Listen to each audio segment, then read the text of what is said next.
Magandang araw. Ito, tumila ang ulan ng bahagya, kaya ang ginawa ko, pumasyal muna ako sa aking garden. Ayan yung mga tanim ko. May tanim nga pala akong bataw, napakaganda ng kanilang mga dahon.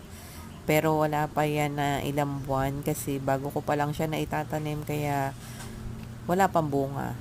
Pero sabi nila, mabilis lang daw magkaroon ng bunga ang bataw.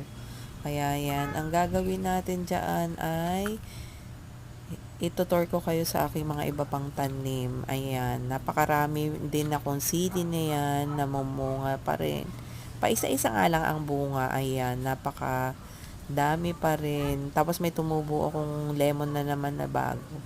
Ito, yung isa kong puno ng sili, medyo nalulusaw na ang kanilang mga dahon dahil sa kanilang kauulan ng kauulan. Napakalakas kasi parati ng ulan. Masyado na silang naluluto yung mga dahon nila sa sobrang tubig.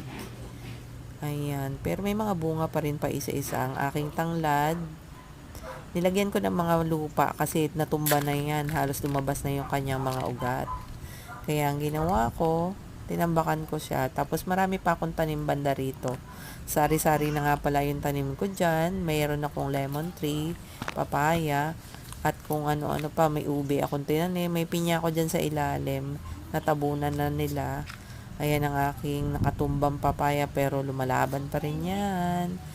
Ayan ang aking mini farm. Mayroon ako mga saluyot na tanim dyan. Tapos nagtanim din ako sa kabilang side ng mga papaya. Excuse me. Papaya at mga talbos ng kamote.